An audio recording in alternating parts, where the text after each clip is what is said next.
listening to Second Wind with Joyce Buford, where women who are ready to expand their life adventure discover the tools to stop playing small and tap into the courage required to enjoy their second wind. Welcome. Good morning or afternoon or evening, whenever you're getting to this podcast. But it's always a pleasure to know that you're out there, that the message that I'm bringing to you today is one that's going to support you.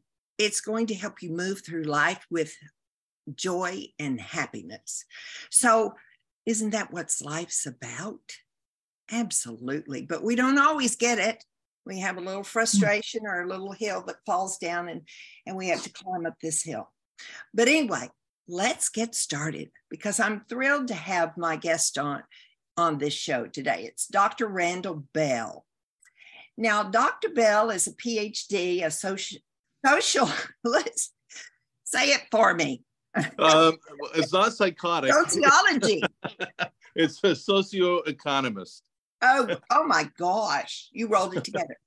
Who specializes in disaster recovery projects. Now, Dr. Bell has consulted in many tragedies all over the world. He's all of them in the United States, but some, just to mention a few that you will identify with: World Trade Center, Flight 93, Sandy Hook, the BP oil spill, and one from Texas was the Hurricane Katrina. Now, there's many more on here that I could share with you, but that kind of gives you the idea of the extensiveness of his specialty. Now, when Dr. Bell goes into a site, he's observing the emotional consequences and how some fare better than others when faced with trauma. Dr. Bell is an author of MeWeDoBe and the founder of Core IQ, a nonprofit educational foundation that provides free online training on life skills. I like that a lot, Dr. Bell. And so anyway, let's get started. Welcome. Thank you, Joyce. It's a pleasure to be here. Good. Well, your book but your new book that we're going to talk about today is about post-traumatic thriving. So just to kick this off, give us a definition of what you call traumatic or trauma, what the word trauma means to you. Well, trauma can be any number of things, and anything from a death, a disease, a divorce, drug abuse. I call them the difficult D's, something that comes along and knocks you off your feet. And some things come along and don't knock people off feet, but the same thing can hit someone else and does. So it's kind of up to the individual and their reaction to it in terms of how trauma is specifically defined. But it's a whole spectrum of those difficult D's. Would you say everybody has an experience with trauma? Well, most people? Yeah, most people certainly. At some point in life, certainly all people, but by college age, 66 to 85% of college age students have had at least one trauma. And of course, as we get older, that increases. Right. Yeah. I always like to ask my guests about their defining moment in their life. And so would you share that your defining moment when you first experienced trauma was very early in your life? Yeah, I was born into it. I was born with a congenital heart defect, and I had open heart surgery when I was 11. And I made the classic mistakes. And frankly, I love my parents, but they did as well. I think a lot of people did. And that is that we stuffed our feelings. We didn't talk about the whole ordeal. And when I had that surgery at 11, the doctor slapped me on the back and said, "Okay, kid, go have a great life. You're all fixed," which was great news physically. But I had been through 11 years of emotional trauma. My parents, thinking that they were doing the right thing, didn't really explain what was going on very well. And they didn't tell me about even the surgery coming up until I kind of discovered it on my own. So I had to deal with all of that. So some people are born into their trauma. Some people get knocked off their feet later on. It just depends. Right. Well, I think the feelings are the hardest thing they cause more problem in families because my parents never talked about feelings. And so I think it's also very true today. It's a difficult topic to bring up. And so when you have to go into defining what trauma is, what would you have liked to have heard from your parents had they been more skilled to help you during that? What was the discussion you were wanting?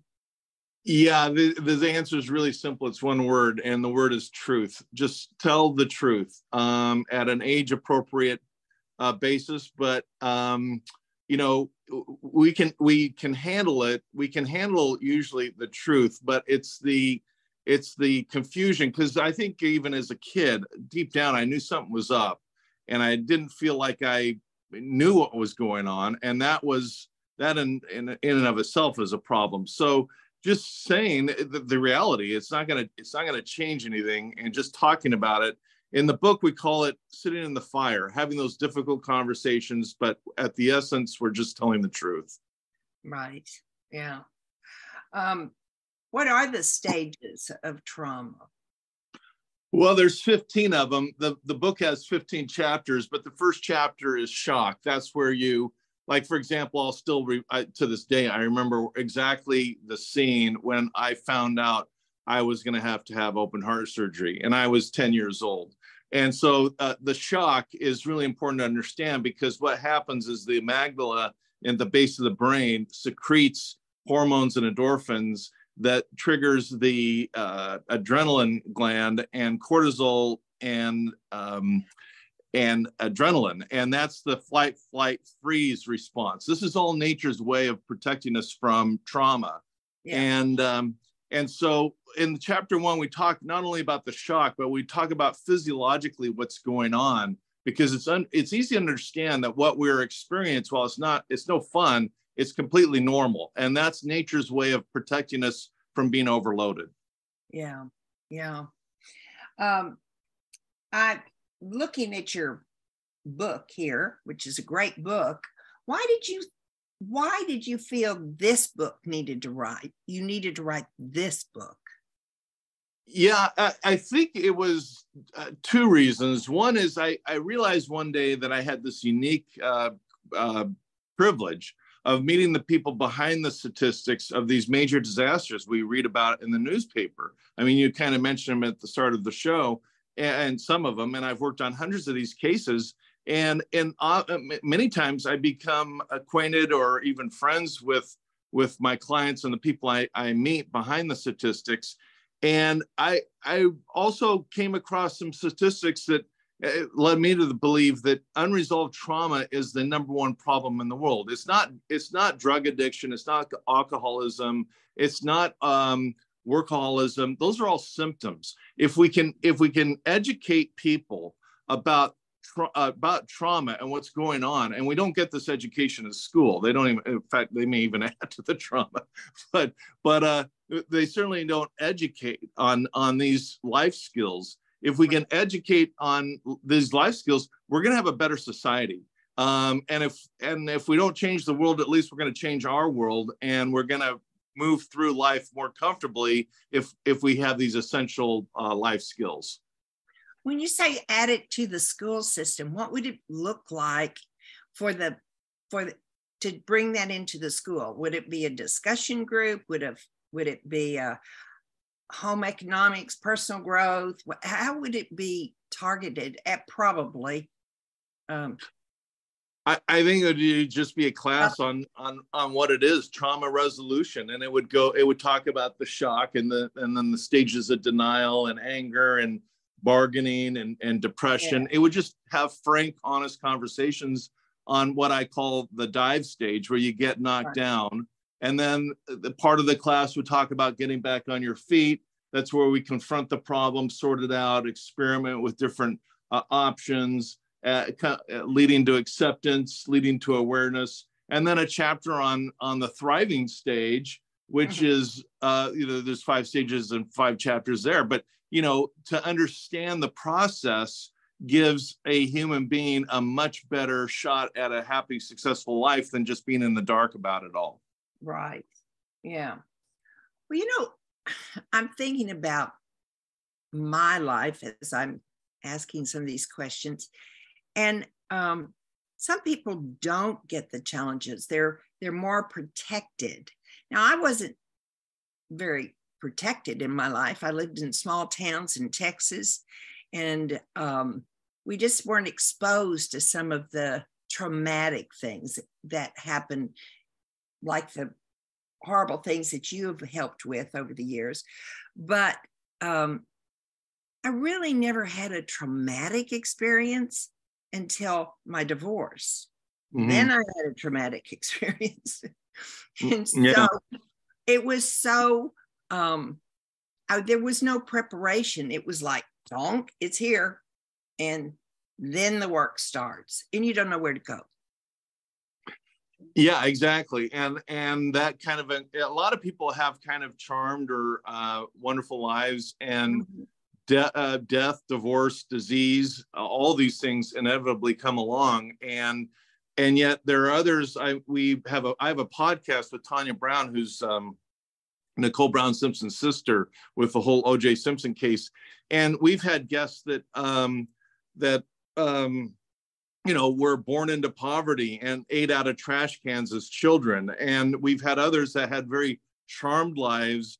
We just had Lee Steinberg on, who's the real Jerry Maguire, who became and made fortunes and hanging out with famous NFL players. And then he got into alcohol abuse issues and went through that whole mess and had to go through recovery, which he successfully has. So he certainly has my respect. So, at some point it's going to hit us, and we got to just know the tools to deal with it, so we can, get back on our feet and move forward productively.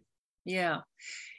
Do you see those people that have that ability to go through something like that? Just take the example of the guy that just went through the alcoholism. And do you see there's something unique about the person that enables them to go through it, experience it, and then the ability to turn? It's sort of like it's a type of spirit or inner strength. Yeah, that's a great question. And the science on that, and the book is loaded with a lot of, it's less on anecdotes and more on science and what is really, proven and shown consistently through clinical trials to work. But the science on that is, you take any person, 50% to answer that question, that kind of ability to bounce back and resilience, is their DNA. It's just their brain chemistry. And some people have really good, positive brain chemistry, and some people don't. And that's just kind of, nature's roulette, where you don't know what you're going to get. If we got good DNA, great. And if we don't, that can be adjusted with the right psychologist and psychiatrist. 40% of our level of happiness and resilience are the activities we choose. So we can deliberately choose activities that bring resilience and happiness. But what's really remarkable about this science is that only 10% of our happiness is dependent on our circumstances. So whether it's homelessness or divorce or death or disease, 10% are those activities. So understanding that the thing that we really have control over are the activities that we choose will get people on the right path to bouncing back and resilience. I interviewed a couple weeks ago Bill Potts. Bill is the man that has suffered, gone through 5 different cases of cancer. And you would think that facing that battle that many times would have maybe left you with a little cynical attitude, but he was absolutely delightful, full of hope, full of good things, good thoughts. It was just amazing to talk to the man. He had no bitterness. He was just full of joy. That's nice. Awesome. Yeah, I hear you. I just became friends with the guy. He's patient number 1 and the first person to get AIDS. Excuse me. He had an interview with Tammy Faye Baker that's very famous. But he's the same way, and he's just got hit with cancer again, and it's really kind of amazing because he's faced these challenges with a lot of class, a lot of dignity. He's a great guy to be around, very happy, and yet others get hit with something far less impactful, I guess, looking at it that way, and they're quite sour and angry about it, and unpleasant. So you're right. That's why understanding the whole landscape, understanding the activities we can choose in our lives to move past this are so critically important. Yeah. Some of those people, they actually start to carry the banner of poor me. This is my story. And they go into the story and they don't come out with the part of the story where they beat it, they had success, they share that, Oh, absolutely. Some people are absolutely, it's just, these are just life's choices. And we have productive ways of handling these things. We have unproductive ways. Anger addiction is a real thing. You can get addicted. Watching the evening news is a great way to get addicted to anger because there's so much bad news. And frankly, the TV stations know that. So they tend to bring things, stories to the forefront that get high ratings because they generate such big emotion. And we gotta regulate that kind of thing. I'm not saying we can't watch the news, but I am saying that we got to regulate and be aware of that so we don't get addicted to anger, because we can get addicted to that just like we can get addicted to alcohol. There's all kinds of. Yes. Yeah. Yeah. One of the books that I've been reading is It's Never Too Late to Begin Again. And it's by Julia Cameron. And she has a way of talking about the stages that help you rebuild and start over. And most of the people that go through trauma have to eventually start over. Correct? Yeah, that's there's 3 stages: dive, survive, and thrive. And in the dive stage, normally you just are knocked off your feet and you're ground zero, like you're devastated, and then you build your way back. And in the book, not only do we go through the science and the stages, but I have stories of about 10 people from all kinds of interesting perspectives. That they shared their journey at each stage so we can get some perspective of what that looks like. But there's no question about it. Some of the most successful people that I know in life are people that have been through horrific traumas. And so it can be done. It's done every day by those who have the skill set. Yeah. Well, I'm looking at that section 3 in the book, and I like all those things. You have faith, connection, forgiveness. Oh, that's a tough one. Forgiveness. But I will be reading that one. Resilience and gratitude. Yeah. Yeah. Forgiveness is a tough one. And we've been taught some myths that, forgive and forget is probably number 1. It's a myth. I've sat with people that have lost children in horrific ways, just the most unimaginable tragedies. How do you forget that? You're not going to forget that, but no. you can. The whole goal with trauma is not to forget it; it's to allow the thought to pass through the mind harmlessly and not trigger those flight, freeze emotions. And get all emotionally charged. In other words, we can calm down, our heart doesn't start racing. And ultimately, like I use my own trauma as an example with heart surgery, is that I'm talking to you right now about it, Joyce, And I can tell you, my blood pressure is low, my pulse rate is low. But there was a time where if the topic came up, I was, my heart rate would literally go to 150. And I know that because my cardiologist told me when she had me all hooked up and the issue came up. So, so yeah, there's, that's the goal, not to forgive and forget, but to forgive, meaning we take care of ourselves and we allow the memory to pass through harmlessly. Right. Yeah. Well, I want to go immediately to that section. I will not pass, go immediately to it. So, what was the best thing about writing this book for you? Well, I know exactly the answer to that one. It's kind of funny, Joyce, because I wrote the book and I used, I run a research firm. So we have the advantage and the capability of doing enormous academic and scientific research. And so I collected the information over the course of years, and I wrote the whole manuscript. And then I had this experience I just alluded to with my cardiologist, where I realized that I had PTSD from my unresolved trauma with my childhood heart surgery. Mm-hmm. And then I had to redo the research more with the perspective of, hey, this applies to me. It's not like I'm the professor teaching this to all the students. We're all students. Right, right. Certainly including me. And I had to change all the language from, you need to do this and you need to do that to, hey, we should do this and we should do that. And that was a big wake up moment that maybe I was actually writing this book subconsciously for myself. Clearing out a little. Yeah, just being really honest. Yeah. I really have to ask this question because I cannot imagine when you come into a situation like 9/11, mm-hmm. where do you start supporting? And where do you start?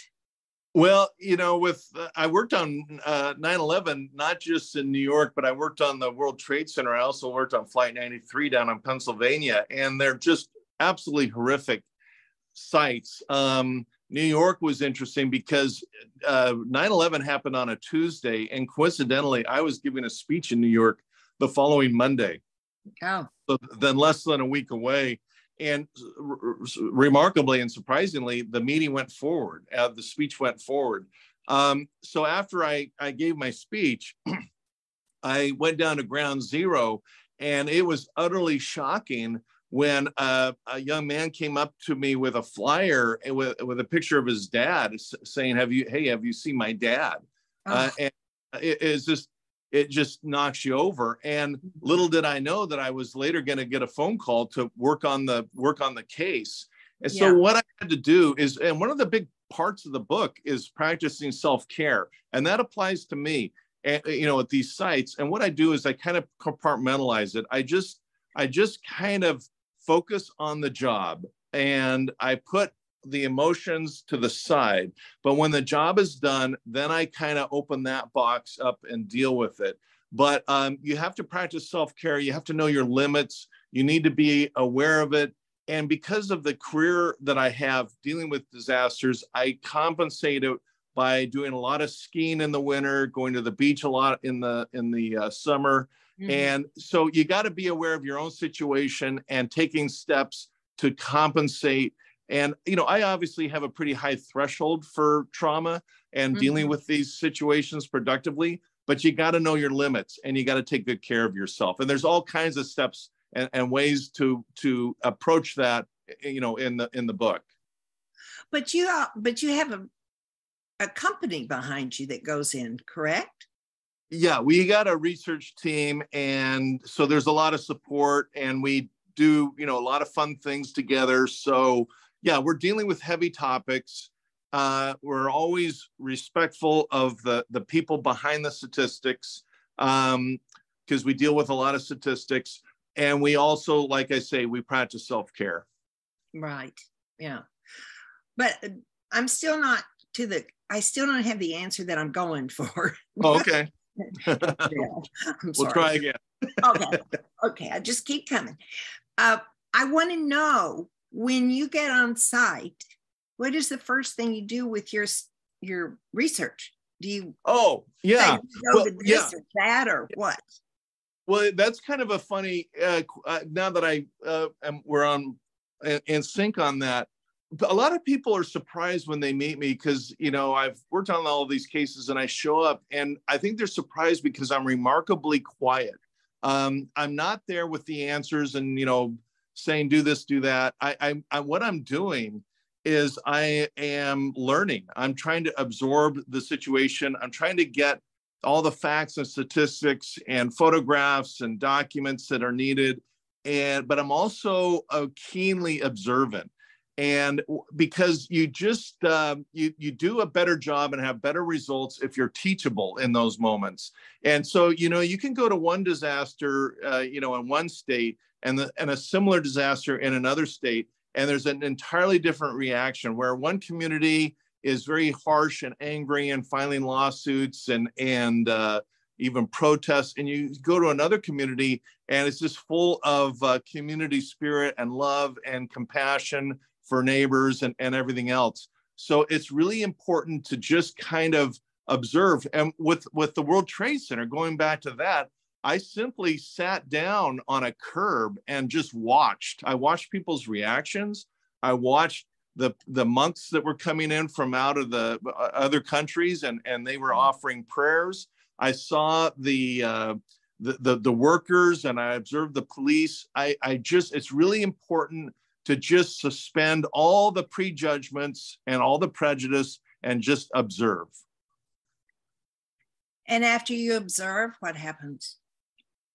Well, I keep observing, and then I start pulling together case studies from other similar disasters, and those give us a clue on the right path to go forward on this. In other words, it's not like I say, hey, I wrote the textbook on it and I'm the expert and here's what you do. I've got to go out to other cases, do the research, talk to people that have already been through something similar, see what worked, see what didn't work, pull data from that, and then we start building, you know, practical solutions. Even though the trauma that went on, like in New York, compared to Texas, would be different in some respects, I would think the people would respond differently. Well, they can, and that's one thing you watch for. And, you know, New York was unprecedented with the World Trade Center, but similar things had happened. You know, I went to Oklahoma City because they had a terrorist attack there. Yeah. So I would sit and talk to people. Oftentimes I talked to the mayor of the city or the police chief or regular folks that happened to be there that day. And then you go to another kind of terrorist attack, and that's Pearl Harbor in Hawaii. And you go there and you can find people that were alive on that day that, you know, and look at the history of how that was rebuilt. And there was a memorial put on that site. And then I even went to Hiroshima, Japan, where the atom bomb was dropped on Hiroshima, and see how that community reacted. So there are cases that the idea isn't you find identical cases because they don't exist, but you can find comparable cases and you can learn a lot from them. Right. And when is it that you decide you can leave the community? That you carried them as far as you can, as far as supporting them, and you leave the community? Well, you know, sometimes I never leave. I kind of stay in touch. It's called in academia, it's called a longitudinal study where you look at things very long term. So, for example, I was just giving a speech. I worked on the Jon Benet Ramsey case. I just gave a speech in Colorado maybe 2 months ago. And so afterwards, I went by to see what was going on, you know, in and around the Jon Benet Ramsey house. So I stay in touch. Yeah. They never lose your support. No, I'm kind of dedicated to this topic because, as I say, the world's a tough place. You know, it doesn't matter what side of the aisle we're on. Washington's just crazy, and you know what we do have control over is our own worlds, our own lives. And the more of these skill sets and the more conversations that are going on, just like the conversation we're having, the better quality we're gonna enjoy despite all the craziness around us. Right. Yeah. So what can trauma survivors do to heal and thrive? I know it's in the book, but yeah, it's right in chapter 1. I lay out, there's several things, and they're kind of sprinkled throughout, but the two most potent issues or concepts are right in chapter 1. One of them we've already talked about is sit in the fire. It's just getting comfortable, having somebody, preferably a licensed therapist, of which I am not. I'm more of a researcher. But finding somebody you can have those difficult conversations with. Again, the classic mistake is bottling up inside. That will start an internal war, and it never ends well. So sitting in the fire is number one. And the other one is called grounding. And I have just in the next room a binder with at least a dozen studies out of Harvard to back up what I'm about to say. But deep breathing exercises, whether you want to call it meditation or Lamaze or yoga, it doesn't matter what you call it. But deep breathing exercises resets the physiology of the flight, fight, freeze whole mechanism. And right. Even though it's very, very simple and it's free, this doesn't cost a dime. I'm not selling anything here, but taking time each day to just deeply breathe, shut your eyes and deeply breathe, has a really healing effect. You can put on if you put on a blood pressure cuff, you will actually see your blood pressure go down every time. So deep breathing, grounding exercises coupled with sitting in the fire is a great way to start in terms of trauma resolution. Right. And are those are in the book? Oh, absolutely. I start chapter 1, I keep talking about them all the way through, because those are, I call them the dynamic duo. And there's other things you can do. I'm not trying to oversimplify it, but those are the two most powerful. Yeah, right. I've heard of it. I do some of those.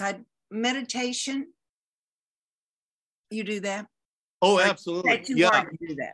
Yeah. In fact, my cardiologist teaches a class of meditation. She's very holistic, and she literally has kept me out of the operating room for years because I follow her advice, both with Western medicine and a lot of times people think of meditation as an Eastern Buddhist practice, and indeed it is. But you don't have to be a Buddhist to meditate or just deeply breathe, and it's very, very beneficial. You created the Core IQ, which is your nonprofit educational. Yeah. Core IQ. We get zillions of hits on the website, but what we have there, I'm not a particularly interesting person, I don't think, but I have lots of really interesting friends, and I work on very interesting cases. And so we have a number of people come in, and we talk about life skills, stuff we all need, not just what we're talking about today, but things like time management, goal setting, negotiation skills. And we put together PDF, graphics to explain the concepts, and it's free. And I know a lot of parents are into it, and they have their kids watch these lessons on these life skills. And I just feel like, again, a lot of what we need to know is not taught in school, and these life skills like time management, goal setting are just essentials. Yes, they are. Well, I when I saw that, I really did like it, because I think we need places that we can go to build our skills, for sure. Oh, for sure. And we all need them. I'm still working on that one. Well, the funny thing is, Joyce, I was working at PricewaterhouseCoopers, which is the world's largest consulting firm, and I was hiring all these people, and they needed time management skills. And we had to hire and pay experts thousands of dollars and to teach time management. I thought to myself, golly, A, this is really ridiculously expensive, and B, this is not really difficult. This is pretty easy. And C, I don't want just executives to know this. I want my own kids to know this. That's why I did Core IQ, is to give these skills. There's and it's free. You can't complain about the price because the information's there. And that's why we get so many hits on the website now. Yeah. Well, it's a great thing that you do there. Now, what's the book MeWeDoBe about? Yeah, MeWeDoBe is a book that is basically putting together a game plan for life. Me is our mindset, our attitudes. We are the relationships we're building. Do is, being productive with our work, getting the job done. And B is what we're becoming. It's kind of setting goals and moving forward. And I put that together and, went on the Today Show with it in New York. It's been a pretty nice success, but it's just kind of a fun book. It's particularly good for teenagers. I've seen teenagers like come up and thank me and say, "Hey, now I got a game plan for my life. Thank you." Oh, that's cool. So it's that kind of book, and I'm really glad I wrote it. Yeah.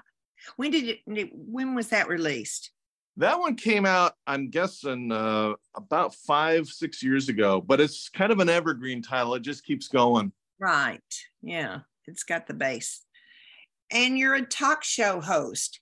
Now, every week you do a talk show with Tanya Brown.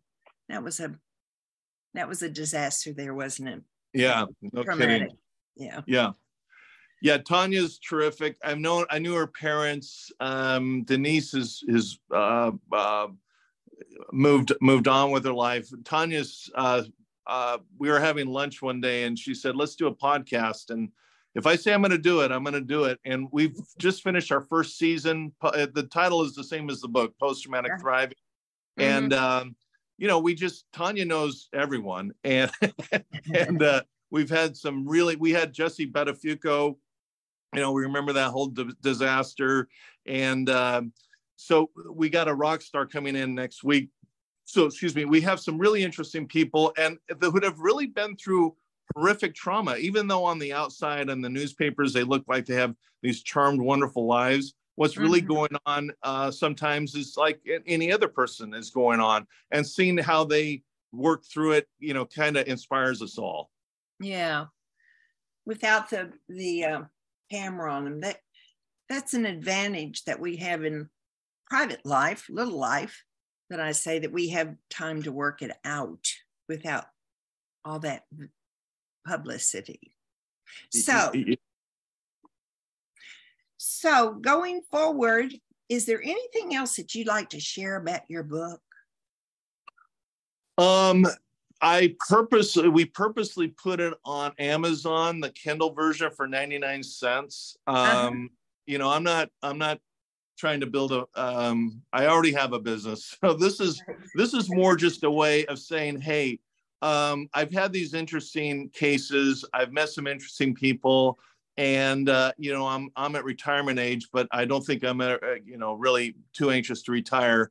I'm a lousy golfer, and so with my time, I just want to the extent people are interested, share these experiences. Hopefully, they're both interesting, but more importantly, that they're helpful and help people, just have higher quality lives. That's really what it's all about. Yeah.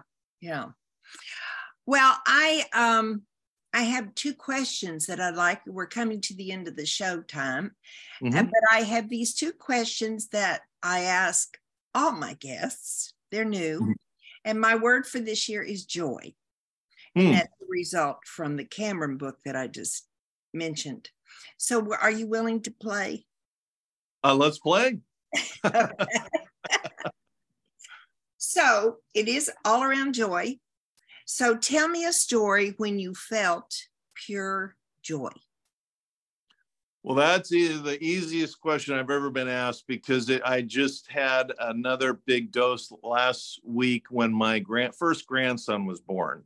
Oh. And that is just pure joy.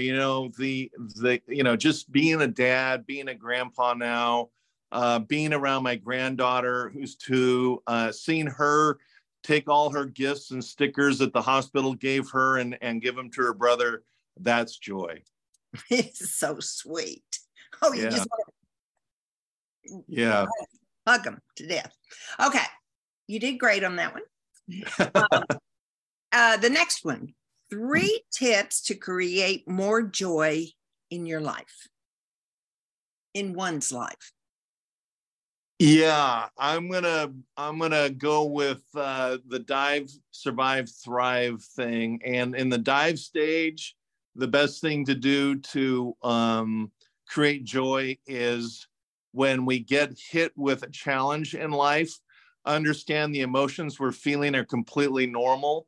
Understand that we may feel triggered to respond in ways that are unproductive, but having the self-control to realize, hey, this is horrible, and what I'm going through is normal in terms of what my emotions is helpful. So just keeping those emotions in check. I do volunteer work up at San Quentin Prison. And I met a guy who was triggered one day because a guy laughed at him and he responded by killing him. Literally. I can't make that up. So, keeping those emotions in check, that's an extreme example, is really important, and not doing things we regret. In the survive stage, that's where my suggestion is to experiment. Try, just being aware of where you are in the stage of trauma recovery, and start experimenting. It's really kind of fun to try this and try that until you find things that really work. Because I've seen people really develop, entire new passions or hobbies that they just really love as a result of the trauma, and trying to find ways to deal with it. And then with the third tip is to practice gratitude. Just saying thank you, just being grateful, and is a really powerful emotion. It's really the pinnacle emotion. I'll say this: I will never be grateful for going through open heart surgery as a kid. It was a horrific childhood experience. Right. But I'm grateful today as an adult for the empathy I have for kids that I see in wheelchairs and that are struggling, because I don't have to imagine, what that's like, because I lived it. And so I'm grateful for that compassion that I have as a result of my trauma. Mm-hmm. Yes, very good. Thank you. Thank you. Yes. Now, one word I have not heard you say today, and you may use it, is writing, keeping the journal. Yeah. So many people are talking about keeping journals these days. Yeah, in a more, you're absolutely right. In the more expanded conversation about sitting in the fire, and this is in the book, is finding somebody to talk to, but you may not have somebody you trust. You may not can't afford or haven't found the right therapist, but at a minimum, write it down in a journal. And I'm so glad you brought that up, because that is very therapeutic in and of itself. Mm-hmm. Yes, it is. Well, we've come to the end of our discussion today. I don't know that I want to turn you loose, but I guess I will have. Well, I'll come back anytime you want. Okay. So if you'll just give me a few minutes, I want to say goodbye to my listeners and give them their assignment. I give assignments. I'm an old teacher, So, okay. Have you not learned something today, my dear friends? Yes, you have. And it's very important that you maybe definitely get his book to help you move through the challenges of trauma that we all experience. Now, you know that I'd like for you to also think about what you're going to do after this podcast. One is to share it so that other people that are struggling and suffering with trauma might have some place to start their healing. So please do that. That's my request this week, as is the normal request. But I so appreciate that you took the time to listen today, get the word out there, because you are the ones that make it happen. Thank you so much for being with us today. Till next week, we'll see you there. Joyce Buford returns next week at the same time for another edition of Second Wind. Through the Joyce Buford Empowerment System, women are receiving the support they need through their transitions and are able to reclaim their true purpose with confidence. They receive the tools they need to map out new lives. You can find out more about her coaching services at joycebufordempowers.com.